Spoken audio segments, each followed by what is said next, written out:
Big Boy's Big Neighborhood. Boy. Alrighty, man. It is a pleasure to have this lady in the neighborhood. It just got man. better looking too. Yeah, say what now? It just got Yeah, it did get better looking in here. Show you right, man. And Becky G is here as well. Yes, yes. Becky G, welcome back to the neighborhood. Thank you so much. It is a pleasure to see you. Same here. Man, and of course, you know, I love you. My daughter loves you. Oh. We all love you in the neighborhood. The world and loves you you. have been working. That's right. And you know what's crazy is you've been working for years, right? Yeah. And do you feel like, not even like, right now, but all the hard work that you put in, do you feel like, man, it's just the beginning still? Yeah. All the time. All the time. I think it's this mentality that like was instilled in me at such a young age of it's like, you know, you wake up every morning like you haven't done anything the day before. Mm-hmm. And there's definitely moments in my career where people, you know, especially I think like recently because of like the awards and stuff that have taken place, you know, you see like the press release that comes out or whatever, and people are like XYZ in her career and she's done this, and this is who she collaborated with. And it's like, I forget. Yeah, I forget. That I've been working since I was 9 years old and that I got signed at 14 and I'm only 21 and there's still a whole lifetime ahead of me. It's crazy. Was there insane. any times, Becky, where you felt like man, this is not a slump, but like, man, like this is a lot right now. Things either aren't popping or. Oh yeah, I think that's. I mean, I don't want to say it's a rite of passage. I think for an artist, but I mean it more like metaphorically speaking, like. Everybody goes through their stuff, you know what I mean? And I think on a personal side, like this last year as a human being has probably been the most challenging, like as a daughter, as a, you know, partner in a relationship, as just a 21-year-old woman figuring out, you know, what it is that I want in life. And then on top of that, you're going through all of that with the pressure of the world now because of social media watching everything that you're doing. You know, and you're putting yourself out there to get criticized, of course, that pressure well. Are we putting ourselves out there to be criticized, or criticism come with putting ourselves out there? It comes with it, for sure. Because a lot of people are like, oh, well, you signed up for it. I'm like, hell no, I didn't. I did not sign up. We just had somebody that said that last week. I was like, dude, I hate when people say that. No, I signed up to live my dream, to create music, to, you know, have that creative freedom to express myself and hopefully inspire people along the way. I signed up to, you know, travel the world and stuff. I didn't sign up to raise your kids. Why are you trying to put that on me? or signed up to read a comment where somebody say something about like, your face or your voice or your body. It's insane, man. It's crazy. So I think all of that together combined in this last year totally had a moment of, you know, am I going to choose to be a victim? Am I going to look at it like I am weak and broken right now? Or am I going to look at it like I am, you know, progressing right now? I'm healing. I am working on myself. You know what I mean? And I chose to take that outlook because once you fall into the, I wouldn't say self-pity, but the black hole of, you know, I call it depression because it is a form of depression.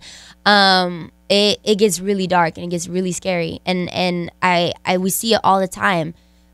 With people in our industry, you know what I mean? And it's sad because most times we don't realize it until they're gone. Yeah. Or until they've checked into rehab. Yeah. And we're like, man, I would have never known. I saw a post one time and it was like, this is what depression looked like. And it was like 16 different pictures and everybody was smiling. You know what I'm saying? It was like Robin Williams, everybody, but these were the people that passed on. And it was like, this is what depression looked like. And everybody was smiling. Yeah. What helps you to get through depression or those dark moments when you do find yourself in that time? I mean, to be honest, I think the only way to get through it is to go through it. There's no answer. I feel like everybody has their challenges. And to be honest, I think you have to just first off accept it. I wrote a lyric the other day and it was like, never saw a smile hide a lie until I looked at mine.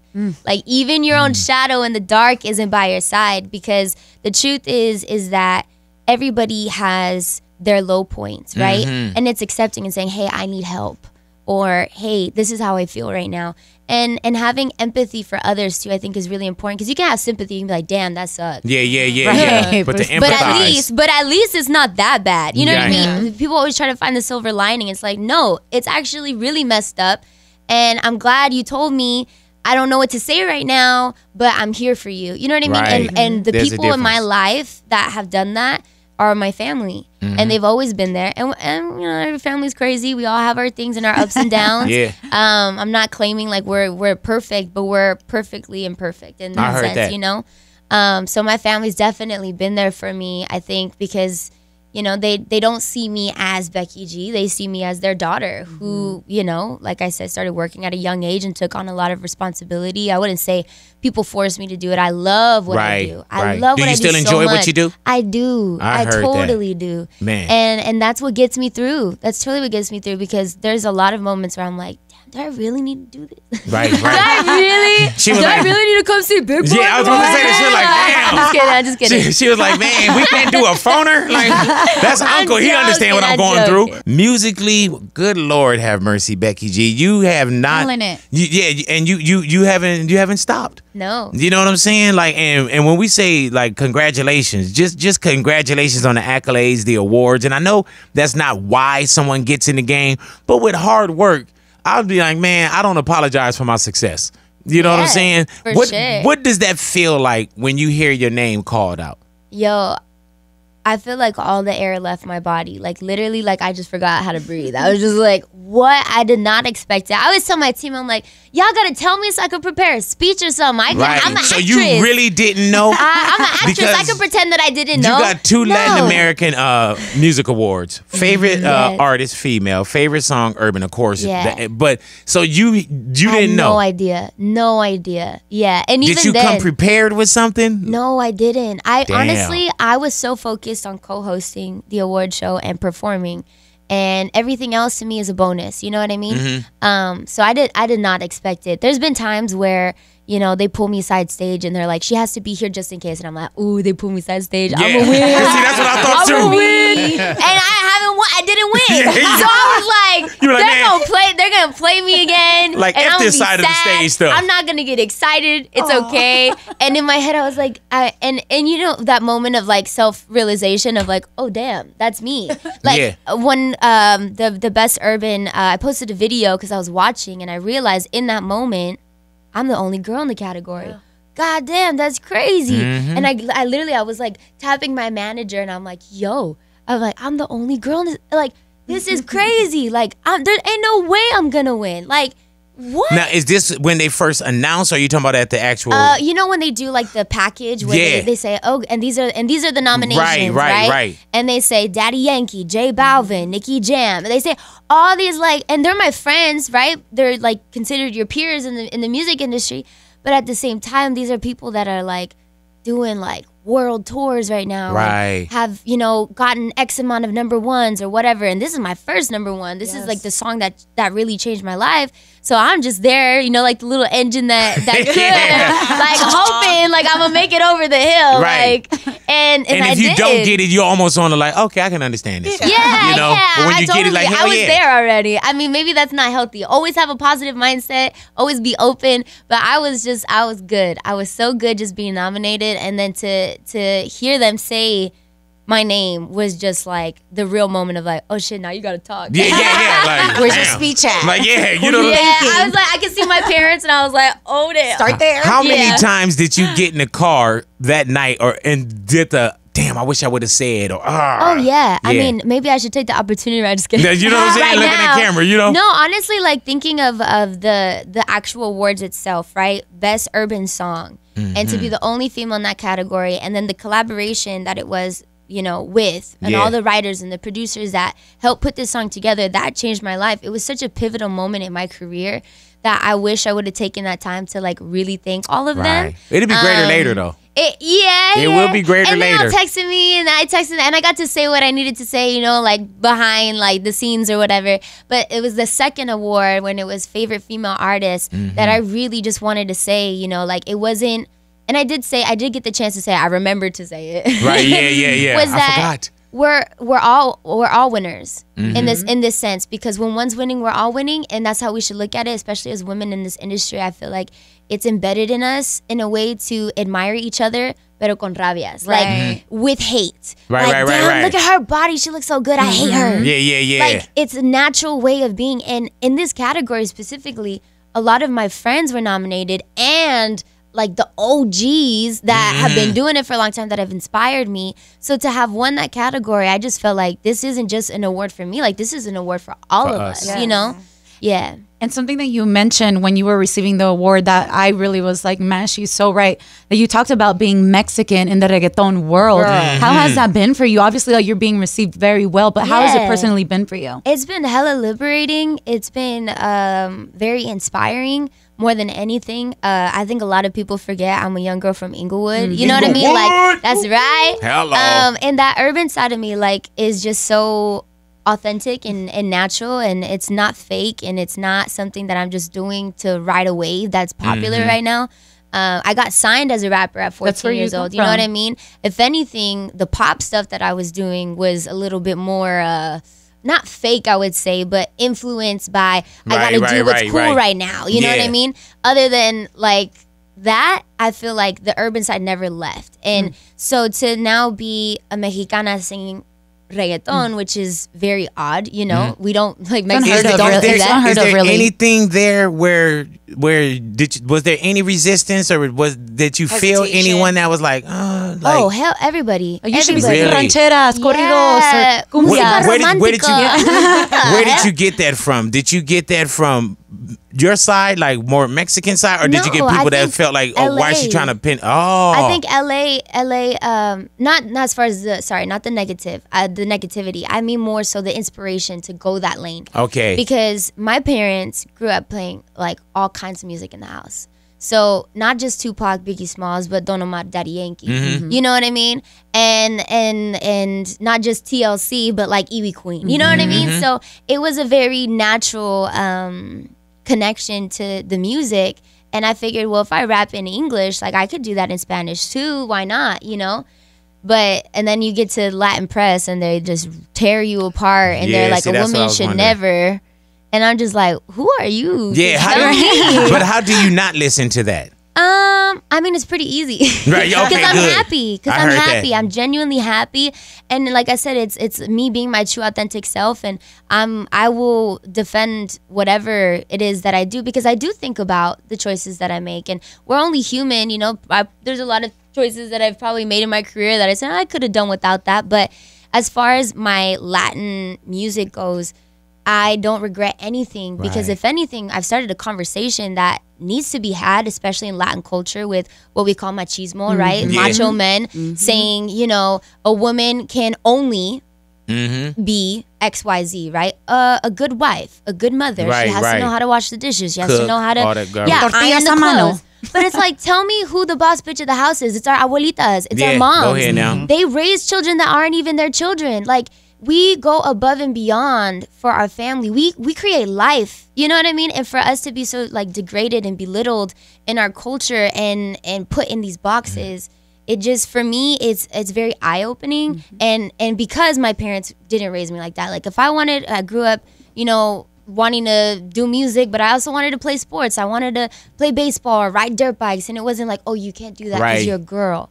Never. It was never. My parents, when I told them I wanted to be a rapper at 11 years old, they were like, oh, damn. All righty. Yeah. So go in there, put the headphones on. Yeah, it had a lot to do with that, like going out into the real world and really facing these things, but knowing inside of me that I am capable and that I am enough and that I am equal and that it's not impossible, you know? You recently just did a wonderful with Liz, right? Yes. What did you and Liz Hernandez, why did y'all sit down and what did you cover that day? Yeah, it's so funny because me and Liz go way, way, way, way back. Like, she's also seen me grow up. And we, you know, she has this thing called Wordiful, which I think is really, really cool. And she switches it up. And my word was familia. It was family. I have it tatted on me. And because it's so important to me. The word family and what family is, because, you know, you were born into a family, but also you choose your family. I know a lot of people who, you know, they're like, oh, yeah, I have a brother. He lives in Minnesota. We haven't talked in 5 years. And I'm like, what? Yeah. 5 years? Can't imagine that. I cannot imagine going a day without talking to my parents or my siblings or whatever. And the truth is like, I would not be who I am with the wrongs and the rights without them, you know, learning from my parents. Like, they're high school sweethearts. They're probably the most like flawed human beings walking this planet, and the beauty in their will to do anything for their kids and for each other through thick and thin. I just think that that's like one of the most inspiring things. And so we spoke about familia and what that means, and even like being an artist, you know what I mean? You also choose your on the road family. Right. There's a lot of people who get easily influenced by, you know, yes man people. Yeah. And I don't have any of those around me. How do you pick who's around you? How do you pick? Like, who's this over here that's hanging with This is my day-to-day manager, Sharon. She's like my sister. And her name is Sharon? Yeah. Alrighty. Sharon. Yeah. All right. And she's good with you, right? Sharon. Yeah. Okay. Yeah, she's good. Just keep your eye she's on her. She's good at me. Yeah, I'm looking at you too. Shut up. What you saying about me? I don't like admit this often, but like, your girl's afraid of the dark and stuff. And like, when I go on the road, like, swear, like, she's down to stay in the same room as me. Like, this is my sister. She brings a nightlight for you. Like, here you go. You know, I gotta fall asleep with the TV on, Becky. You know what I'm saying? Rebecca, turn the TV back on. Oh my goodness. Yeah. So, but you blessed to have good people around you, and that's totally also like, you know, keeping your eyes and ears open. And sometimes, man, it's a lot of tuition into the school of experience, and sometimes we gotta crash the car too. That's you know what I'm saying? Like, someone can tell you what they think you should do, and what you know. But and I've been there too, and I think that's the difference is going through these life experiences, and like, I really truly believe nothing is a waste of time. Nothing is a waste of time, because coming out of whatever situation it is, whatever person or experience that you've had, it's either taught you one or two things: what you want or what you don't want. Right. You know what I mean? And I've met a lot of great people, and these are the people that I've been rocking with since I was very young. And then there's a lot of people that I've known since I was very young that want to claim that they know me. Yeah. When really, I know where their intentions are. Or I know that maybe they haven't, you know, done me right. Or maybe they've been a little bit conniving or malice towards me or whatever.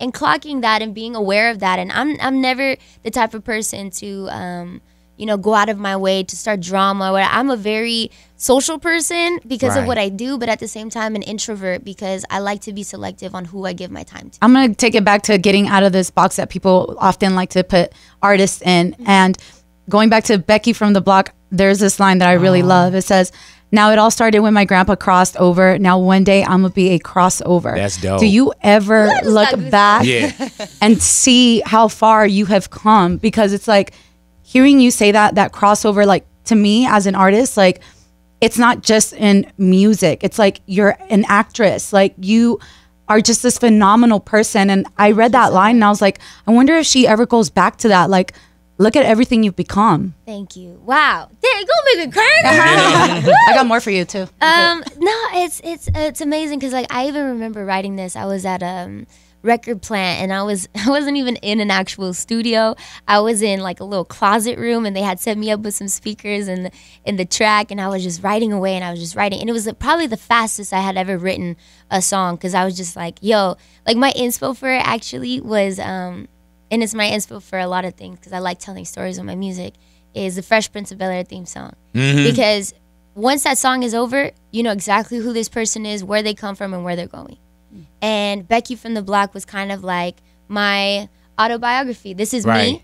This is where I come from, and this is my idea of where I want to go. How old were you when you wrote that, Becky? I was 15. That's crazy. Yeah. Isn't that crazy? Cool. Yeah, I was 15. Yeah, it's amazing because like looking back at it, there's a lot of things that are still the same. I still walk to that Kelso Market. Like, you know what I mean? Like there's so much about it that has not changed. And I'm proud of that. And I think, like, hearing you say that, the weight, especially now more than ever in our current, like, I don't want to get all super political here, but, you know, our current, like, political state of nation, I guess you can say, I really feel like the American dream comes in so many different shapes and sizes and colors. And I was going to ask you about that as well, because there's such a platform that, you know, that people will put you on as well. You know what I'm saying? If you want it, or even if you don't, you signed up for it. You signed up. You signed up for it. But when you just see, like, in the last couple years, how it seemed like the country has done a flip flop and about face, where we see this Trump administration, being that you do say, you know, how the crossover, when you see like, okay, you know, we're taking away birthright. putting ends to this. We're stopping people at the border, and the border, people don't understand that there's borders all around the country. People think just when he say border, I know exactly what Trump is speaking about. Right. But what does that do for you now with your family, with your peers, being in a, It's not even one of those things where it's like, oh, I'm watching it from a distance. You know what I mean? Right. This is our reality. This is our truth. This is our lives. And this isn't like, something that you can just like say, oh, it'll be done tomorrow. Yeah. Like, this is something that has only progressively gotten worse. Because more than anything, I'm not here to tell people what to do. I'm not going to tell you who to vote for. That's not my place. That's your choice to make. I want to inspire people to educate themselves and understand that you are in a position of influencing so many people. And just this specific person, right, has influenced so many people to be so evil. Yes. So evil. Like, you can look at all the numbers, right? People are like, damn, well, Obama also, deported X amount of... Obama was the first black president. Yeah. And you know what he inspired the people? Like, even if we had the first female president, what that would do for women, what that would inspire. At the end of the day, it's in the entire Congress, right, that has to make decisions together. But this one person is the representation of our entire country. We are a joke right now. I was about to say that, and I know that you've traveled abroad as well, man, where we used to, at one point, we were looked at as prestigious, if it was feared, if it was whatever. But now people look like damn, y'all got Trump. Yeah. And I remember you would know presidents, and sometimes I wouldn't even know other presidents or other dictators in other countries. You know what I'm saying? But now I know that everyone knows Donald Trump. Yeah. And everyone knows, like, man, almost like damn, I feel sorry for you guys. Yeah, totally. And I'm just like... Yeah, and we're in a position now for those that do rock with them, continue to rock. You'll get out, you'll vote, whatever it is. But those who don't, then I also say, like, man, you can't lay down, because if you don't vote, somebody's going to do your voting for you. Exactly, 100%. And the truth is I know a lot of people who don't have papers, right? Who just can't. They just can't vote. Right. They can't. So you got to vote for them too. There's a responsibility at the end of the day that we have to own up to, and it's crazy, because I remember when I turned 18 and I was like, oh my God, I can vote now. Like, this is a little scary. There's a lot of weight to this decision. Yeah. Oh, and I was looking all the people, the groups of the people, and I'm like, I don't even know half of these people. Yeah, like, you got to study up too now. You gotta read. Know, you gotta know what you're voting for. You gotta know what you're voting for at the end of the day. And the truth is some people are all just talk too, because so and so could say, oh well, he said he was gonna do this and blah blah blah. Look where we're at right now. Yeah, man. Like, we won't. Like I said, like, you know how many people have died. It's gotten so bad, man. Out of just terrible people, like, feeling like they're entitled to take away people's lives. Like, that stuff for me is just like, we can't decide that. Only the man upstairs can. With you saying so much family, and we know that, what conversations have you had with family, immediate family, extended family, just about what the climate is?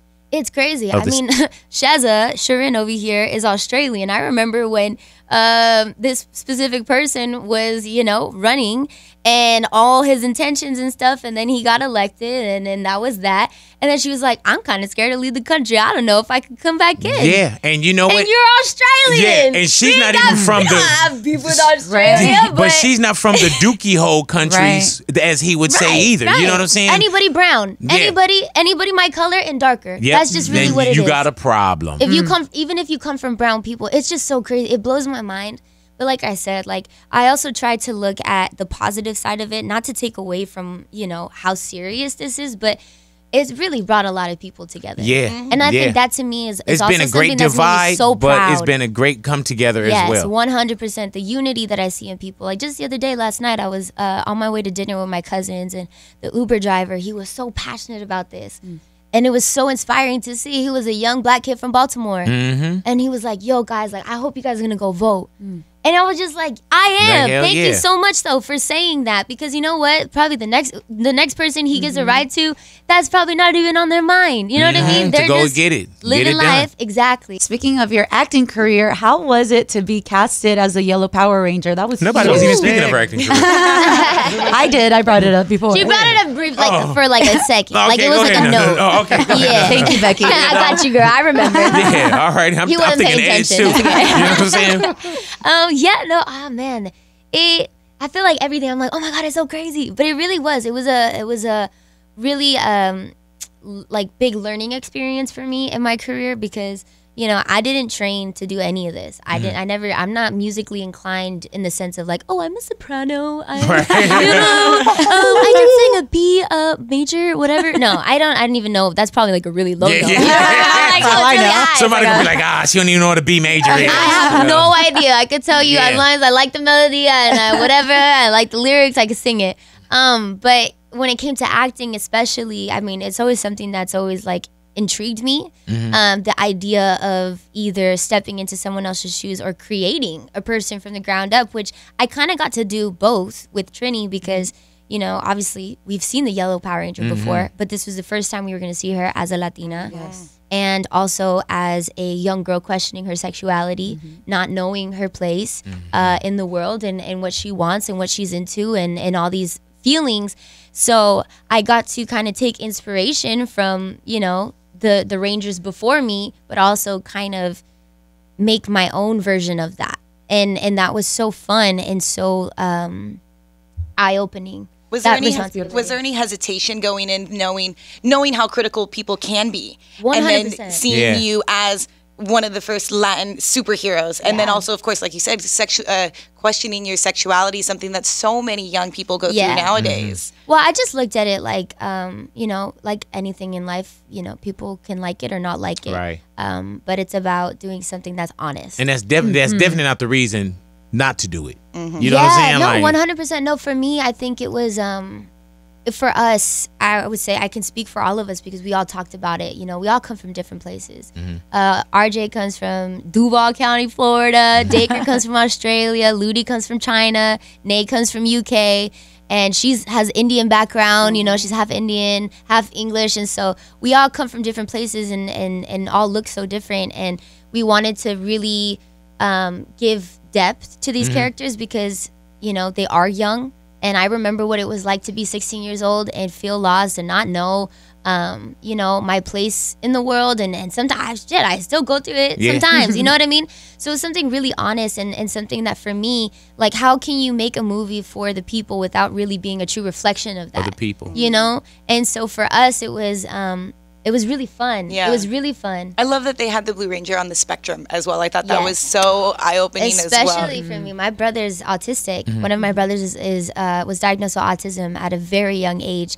And it was so awesome because me and RJ got really, really close through the process of filming this. And that's why I put him in my Zooted video. He came out. He was in that. But I remember how passionate he was about not making him such a stereotype, you know, autistic person of being, you know, because the spectrum is very big. Yeah, very much so. And a lot of people aren't educated on that. And, you know, my brother, for instance, is so smart.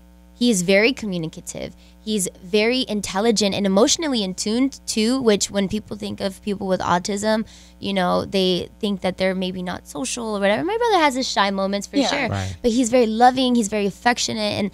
And RJ was like, I want him to be a strong character. You know what I mean? I want him to be smart. They gave him that range? They totally gave him that range. And RJ did an amazing part playing it, because my brother, I remember being at the premiere and him watching, he was like, sister, that's me. I do that too. I do that too. Like, he has his little things, you know, like his little mannerisms that he does. And I do this because he totally is like that. Like, my brother carries around either like a business card, and he has like little tricks that he can do like in his hand, or like a straw. It's like the most random thing ever. But then I think to myself, I'm like, damn, that's like me with like certain things too, like with food or tequila. Like, I have my things too. You know, like we're all all just human beings walking this planet doing what we do. But it was so cool to see somebody like RJ really take the time. And I'm sure that there was other people that probably have reached out to you as well, looking up to you in the role that you had. Who was that for you when you were younger? I think from a personal note, I look at like my grandmothers and my mom. I love that. Yeah, they're just very strong women who I've seen go through so much. And then from a musical aspect, I think Jennifer's always been a huge one for me. I mean, yo, fucking J-Lo. Like, right? You know, Can we all be here when we grow up? You know, no, I just think you look at the blueprint of her career and everything that she's done. She's the true epitome of somebody who doesn't allow herself to be put in a box. You know, not only does she act, but she produces shows, right? You know, and she directs. And do you trip off that people look at you the same way that you could look at that you looked at people? It is a little crazy to think of it that way, for sure. Because I don't know really you think of it that way often. You got to hear my daughter, my son, you know what I'm saying? Yeah. Like even my daughter's birthday, you called my daughter on her birthday one year. That, you know, and you got to think like, I know everyone, you know what I'm saying? But my daughter wanted that call. Yeah. You know what I'm saying? So to my daughter, how Jennifer Lopez was to you, if Jennifer would have called you, you would have been like, oh, shoot. You know what I'm saying? Yeah. So that was one of them things with my daughter. It was like, oh, you know, oh, shit, what the fuck? No. Okay. She didn't do all that, but her face said that at the age of like, I think she was like 8 at the time. Right. Becky G, how did the relationship with like a Bad Bunny, how does that come together? How does it come together? I mean, I still think about how crazy it is that we, you know, did this song that I think I knew it was like a good song. I knew it was a great song. I loved the song so much. And it originally was just me by myself. And I remember we sat down as a team and we're like, okay, so if we got a feature, you know, who would that feature be? And somebody threw out Benito's name. They were like, yo, what do you think about Bad Bunny? And I was like, are you sure they're going to play that song on the radio? Because he's dirty. He's a real Bad Bunny. Did you think it could happen? Well, it's so funny because when he first sent his verse, I had to ask him to change it. I was like, "Yo, like bro, it's too much." Was it words or like what he was talking about? I mean, topic is fine. Like we're all sexual human beings. If that's what you're into, that's cool. I like dating old men. I basically sang a song that said that. You know, at one time in my life, I sang about singing in the shower. Like I can sing about dating old guys. And so when his verse came back, it was more just a thing of like, I think personally for me, I like people who can be challenged. And I think he was definitely challenged with this song because coming from an underground trap world and being able to say whatever it is that you want, however you want, but then being in a position where you have the opportunity to, you know, open yourself up to a new audience, which for us was the general market, mainstream. And he hadn't crossed over there just yet. And I wanted him to not lose his essence or his being as an artist, but kind of say the same stuff, but in a way that he can't get in trouble for, because then it's like, ha, I did it, and you can't say nothing. Yeah. And I did the same thing. You did the same thing. Exactly. So we both did the same thing with the lyrics, and that was like the fun part about it, is like we both got the right formula.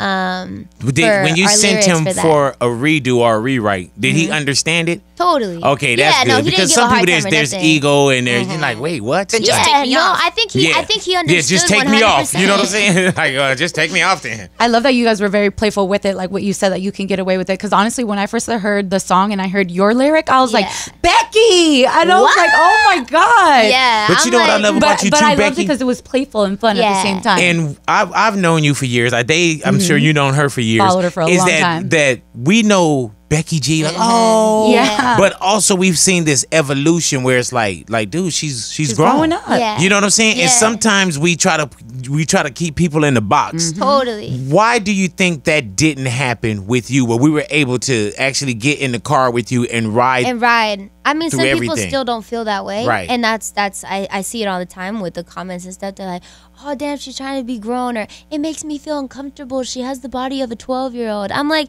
yo, I feel sexy. I feel happy. I feel like it's when I choose to show this side of me that I feel empowered. I feel like we should encourage that in our women. You know what I mean? Like, so many times they'll be like, damn, like it's like me saying like, oh, what you're wearing right now is super inappropriate. It makes me feel super comfortable, like uncomfortable. And I'm like, when maybe you went to the store and you tried on so many shirts, right?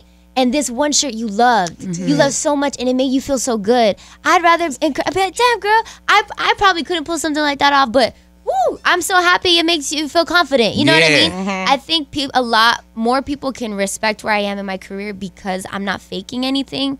It's definitely very true to who I am and who I've become and where I want to go.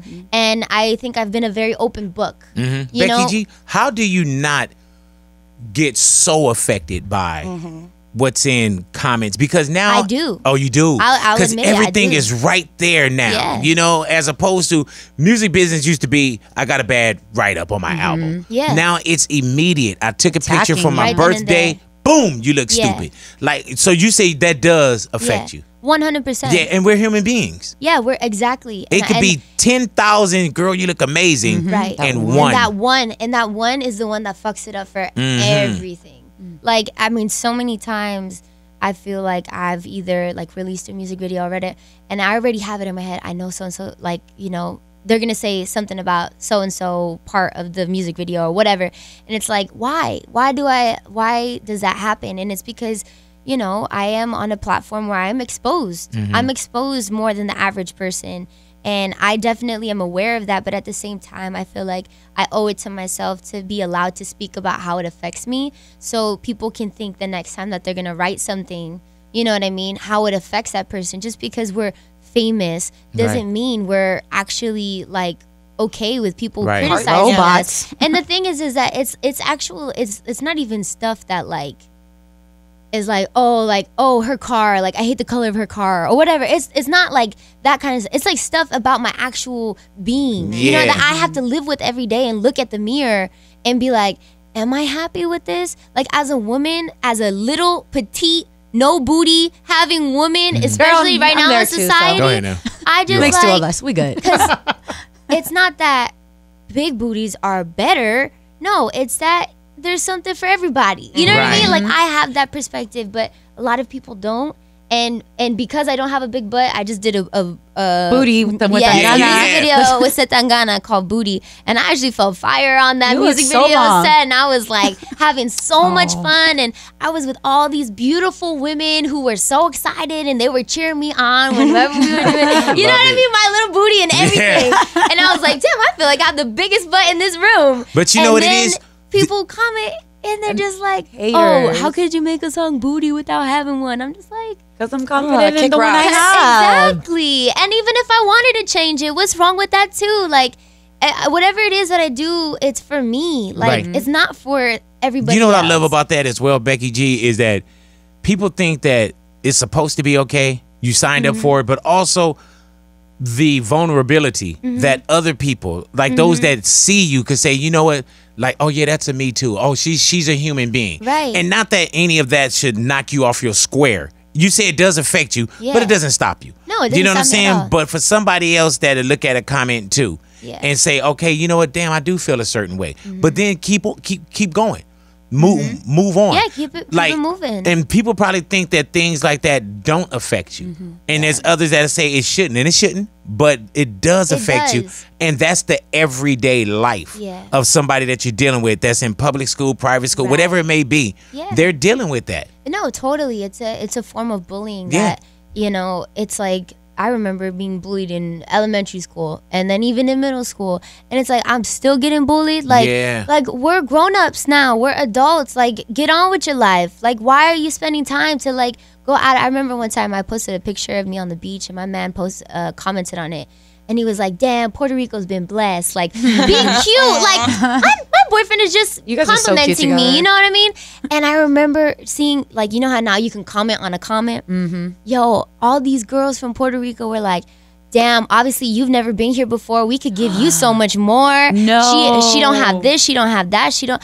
And I'm just like, yo, can he just compliment me? Like, he's not your boyfriend, he's mine. Like, can he just say hello to his girl? Like, and so it's so funny because I think people do really go out of their way to like. So how funny is that? That's Dude, crazy. I put up a black box one time, and people had a problem with that. Still, What?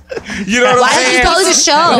Why did you post it? You saw it? I put up a black box. Like, Yeah. That goes to show that people are gonna say like whatever the hell they put feel. up, I can put up a picture of the Bible. Then somebody gonna say, "Oh, this is better." Oh, the Bible Right. Yes. Like, you know what I'm saying? 100%. Like, man, I give world is screwed up. satisfaction. Hey, to you, no fucks. Yeah. You know what I'm Literally. saying? Like, yeah, Yeah, enjoy it. You Yeah. have to. It's hard to always maintain that mentality. I feel It is. but it is healthy to learn how to deflect those things because there's a lot of times where I feel like, and I speak for all of us, because what we do is not just a 9 to 5. Like Right, it's just not at all. not. It's a constant. It's a 24/7. It doesn't end. Doesn't matter if you have an anniversary. Matter if so and so's birthday or even your birthday. I mean, I think I've worked on my birthday for like the last I don't know how many years. You know what I mean? Since you blew out your double-digit For candle. real. Like, all right, you So- 10. Get back on the tour bus. For real. Go to work. So like, there's a lot of times where I feel kind of stripped of my humanity because I have to show up and I have to smile and I Yeah. have to do the thing. Yeah, always- Becky, I do call the it- dance, I do the call it dance, putting Becky, on- and I'm doing the dance, and then do the show. Becky, got to do the show, and I it's call like it putting on the cape. Like today. when my homeboy Jose, he's next to me every day, and I tell him sometimes like, damn, I got to put on the cape. Yeah. You know, and it's not a bad thing, but No, it's you know what I'm not. saying. But yeah, you It's know, definitely helped me get through some very tough times in my Yeah, life, yeah. for sure.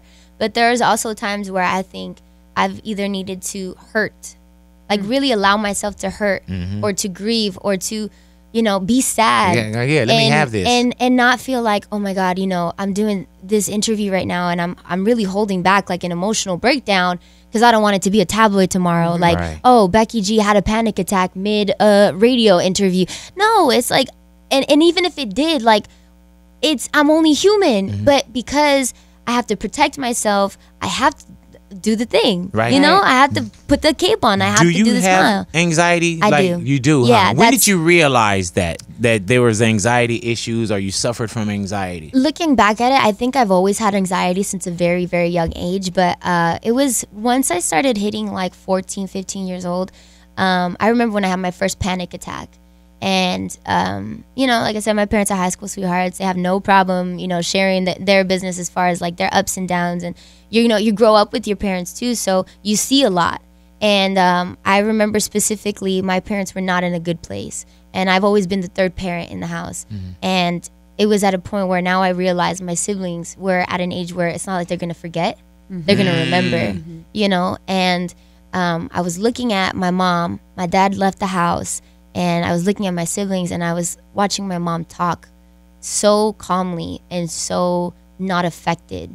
And I was so caught up in that, how sad that was, that this is normal. This is okay. Right. And I'm watching her talk and then I realize, B, you're not breathing. Why? Oh my God, I'm not breathing.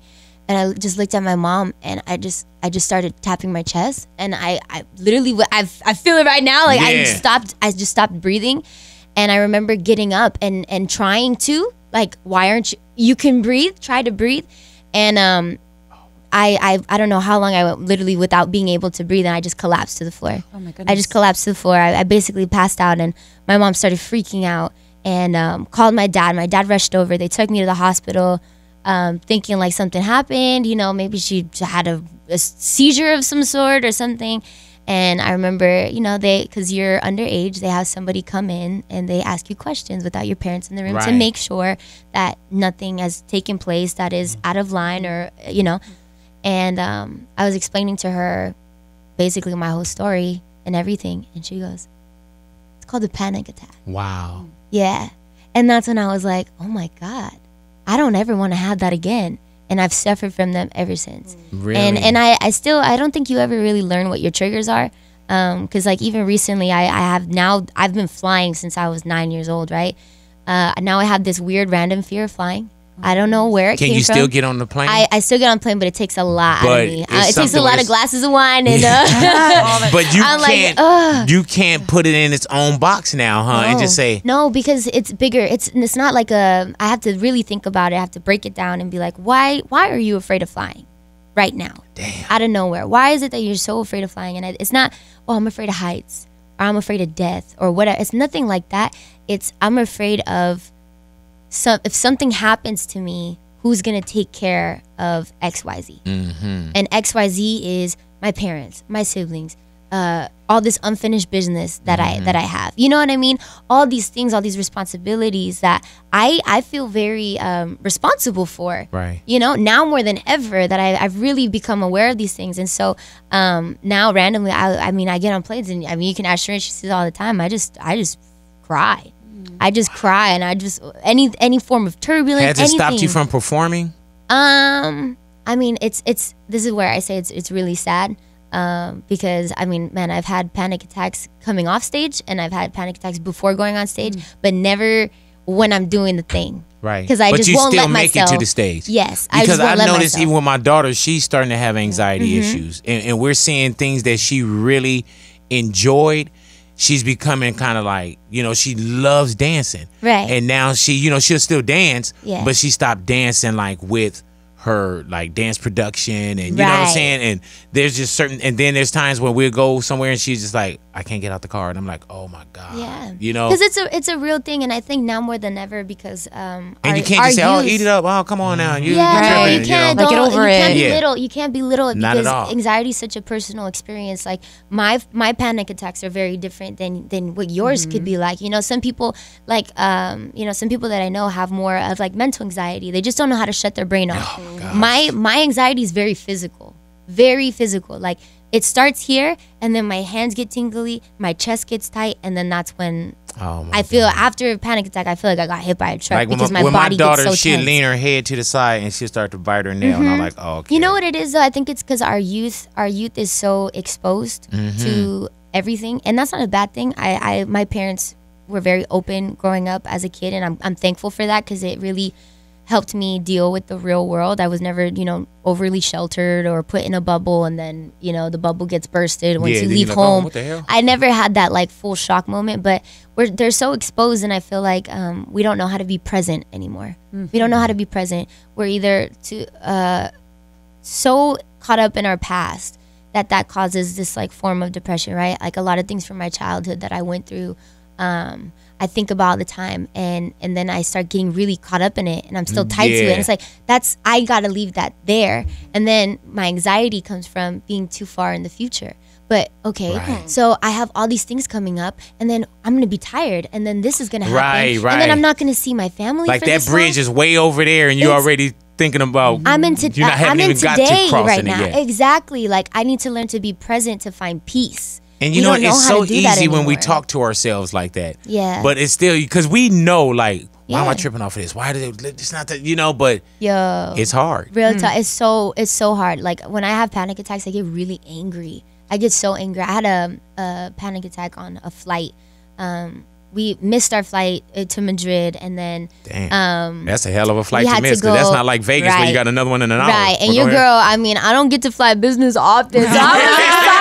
I was so excited. I was like, oh no! I was like, damn it, I have to fly main cabin.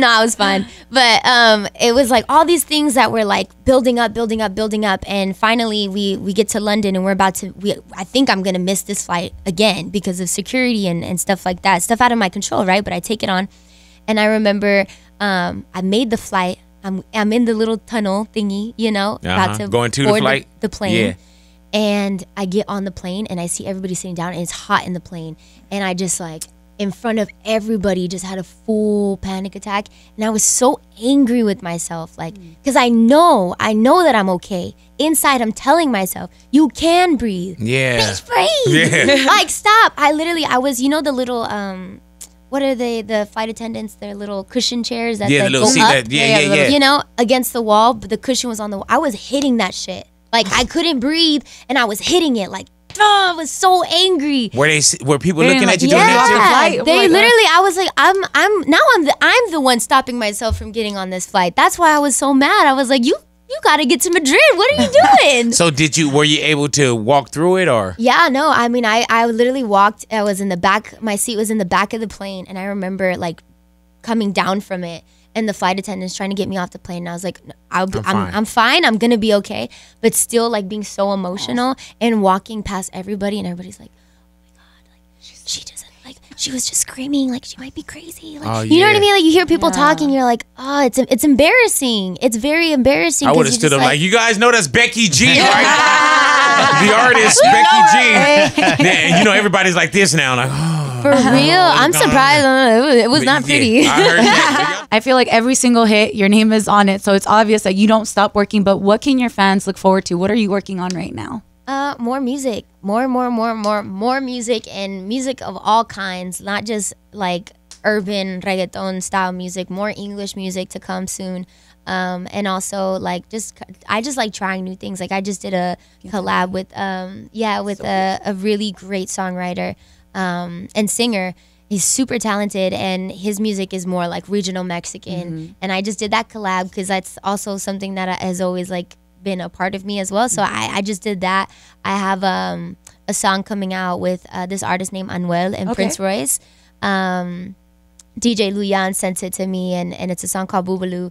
And the video is going to be coming out soon too. That's one of my favorite candies. Excited. Have you ever ate a Boobaloo? Yes, I've had Boobaloos. Are so poppin'. They're good. So good. Because, you know, like, I think it's, like, big, too, like, in, like, baseball culture. Like, I didn't know growing up, like, when you're, like, little, like, you play, like, Tiwa, you eat some, like, Boobaloos, you know? I love Boobaloos. They're so good. Boobaloos. So Boobaloo is, like, this marshmallow with, like, strawberry jelly, and it's covered in chocolate. Gotcha, 100%. They're 100%, so good. I like to freeze them a little bit. 100%. Now I know what to get you for Christmas. Give me a whole box. I would love to. That'd make me happy. Easy call. Hello.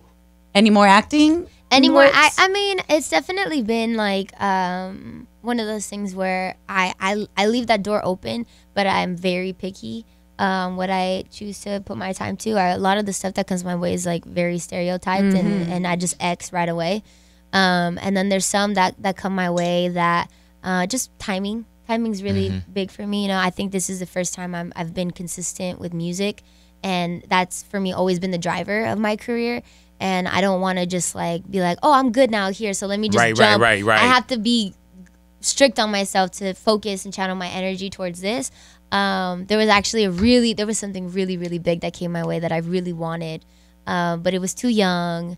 And the script, the way that the script was going, it was just clear. Like my music was one thing, and this was like super different young. direction. Yeah, and I was hoping that the character was gonna have a little bit more wit and edge to her, and she didn't really have that. And I can't say what it is, obviously, but I still wanted to be a part of the project in some kind of way, and that door's still open. So maybe I'll be doing something with that. I don't know if it'll be nice with music to turn some work down. Yeah. Right? Look at you. I mean, I need the money though. I need to pay my bills. You know? So it's not nice always to turn it down. Yeah. But it's to me, you know, the money comes and goes. It's more, well, the money just never comes.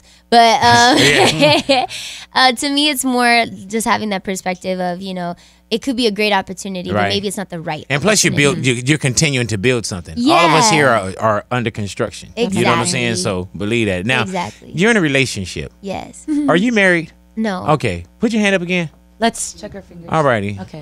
what is that? What is that? Yeah, It's, get that off. Get that I off. have it. No, don't. Okay. You I'm know gonna take it why? back. Yes, Tell us. All right. What is that? I bought it when I was 18 years old for myself, and they're my first real diamonds that I was able to buy myself, and the only ones. Just kidding. And I remember buying it because I had never really done something for myself, something for me. A lot of things that I do, and it does make me happy to make others happy, but it was more of a promise to myself. Not like, oh, I'm never gonna have sex. It's not one of those things. It was more just until the day comes that somebody can take care of me the way I take care of myself. I mean, I'll never stop taking care of myself, but I can replace that. Right. But until then, like, I'm my priority. And So is I'm gonna take Sebastian care of that myself. guy? Is it? I mean, you know, I think I would be very lucky, and I think he would be even more lucky. Tell him. But I just, it's interesting because I feel like we're both growing so much, and especially like in recent times. And that process is like something that is for me, like when there's friendship at the core of the relationship, that's very genuine. It's very genuine, it's very honest, and it's very raw. And he's not a soccer pretty. player, and y'all been together since 2016? He's a soccer player, and he's super talented. He's amazing at what he does. And I mean, honestly, there's a lot of things that about him that have inspired me to kind of be better in what I do. Not for him, but for myself. Right. Does your family like him? Yes. Okay, that's good. Yeah. How do you balance it all? Yeah. I don't know. I think when you really want something, you just do it. You don't really have to think about it. And all relationships take work. I mean, like I said, my parents are high school sweethearts. There's a lot of times where they could have walked away and they haven't. And it's knowing when to walk away too, obviously. Like there's a lot of youth out here that if you're like in a toxic relationship or you're with somebody who is not treating you right, that's different. But you can't be mad at somebody for growing. You know what I mean? And I think me and Seb, like, because of that friendship at the core of it all, like, we're not afraid to hurt each other's feelings sometimes in the right ways. Right. To say, hey, you're being a little bit too selfish with XYZ, right? Whether it's in our relationship or outside, or even for him to tell me, babe, you don't need to take all this on. Like, stop being so selfless. You know what I mean? Right. Like, and I have to be like, you know what, you're right. You know, so I think it's just about communication. I think, you know, we live together, and we live together because of what we do. I think not if we were a normal couple, I don't think we would live together, because that's a lot of time. Explain that. Yeah, because I think I'm gone a lot. Right. He's gone a lot. So sharing that space, and it's a private space that's nice and gives us time to be who we are behind closed doors together. Just knowing you share the same bed and your little toesies can touch. You know, sometimes you don't have time to talk. Right. It's the only time you have. It's too much, like having to pack a bag all the time and always go in the bag. Right. Yeah. You're like, we've been having too many sleepovers. I might as well just move in. Exactly. You know? I'm gonna take this out of the closet. Thank you. Yeah, but I really enjoyed it. You know, and the truth is like, because of his career, you know, he could get traded, he could sign a new contract, he could go to Europe, he could be in a different state, and I'm with it, because we kind of do long distance already because of our careers, and I fly everywhere else anyways. So it's like we're just very open. Is he home now? Yeah. Okay. Yeah. We're just very like open, and I think the most honest thing about it is, you know, you really can't promise a person forever, but you can promise to try. Right. And I think, you know, there's definitely been trial and error in certain aspects of our relationship, but I think it's been very nice to know that at the end of the day, we both have this idea of the same big picture. You know, how we get there is up to us and to God. But, you know, I can't say what's going to happen 5 years from now. You know, if we're married, awesome. And if we're not, you know, I'm good, you know? You're definitely writing your book right now. Yeah. You're so wise. You're definitely writing your book. On your years. Like, thank you. It's just right now you're living your stories. You know what I'm saying? But you definitely have a story to tell. Like, I've been really intrigued speaking with you today. Thank you. You know what I'm saying? Much. And I love to just see the growth in you. You know what I'm saying? I can't wait to see what next year and the next 5 years are going to be. Me you know, too. like this I'm ready to witness more of an amazing journey from you, Becky Thank G. you so much. And I thank you for coming into the Thank neighborhood. you. Thank you for hanging out with us, man. We got to continue to stay in touch. Yes. And we wish you nothing but the best. Thank you so much. Becky G in the neighborhood, big boy Big neighborhood. boy. Woo.